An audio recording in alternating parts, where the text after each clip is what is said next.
WWE রিংকে বিদায় জানালেন জন সিনা। টানা 2 দশকের বর্ণাঢ্য ক্যারিয়ারে অসংখ্য স্মরণীয় মুহূর্ত উপহার দেওয়া এই সুপারস্টার শেষবারের মতো রিংয়ে নামলেন। তবে বিদায়টা যে এতটা অপ্রত্যাশিত হবে তা হয়তো কল্পনাও করেননি ভক্তরা।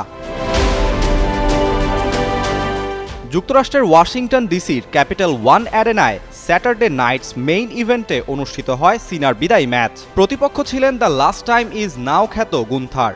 সিনার শেষ লড়াই দেখতে অ্যারেনায় ছিল উপচে পড়া ভিড়। একটি আসনও ফাঁকা ছিল না। প্রায় 25 মিনিট ধরে চলা ম্যাচে শেষ পর্যন্ত গুন্থারের কাছে ট্যাপ আউট করে হার মানেন সিনা।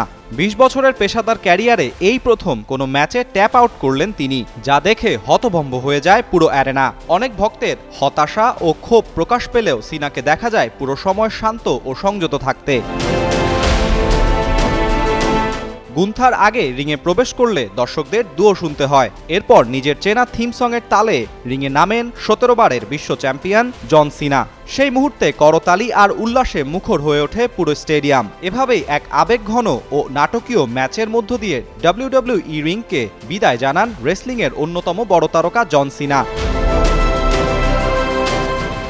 ম্যাচের শুরু থেকেই ছিল আবেগে ভরা পরিবেশ। রিংয়ের চারপাশে উপস্থিত ছিলেন সিনার ক্যারিয়ারের বহু পরিচিত মুখ: কার্ট অ্যাঙ্গেল, মার্ক হেনরি, রব ভ্যান, মিশেল ম্যাককুল ও ট্রিস স্ট্রাটাস। এছাড়া দ্য রক ও কেইনের মতো কিংবদন্তিরা ভিডিও বার্তায় সিনার প্রতি শুভকামনা জানান।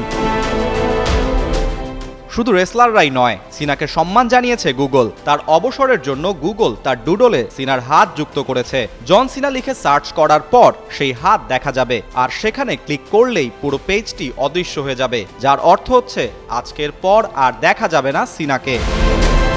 আরাফাত ইসলাম, যুগান্তর নিউজ।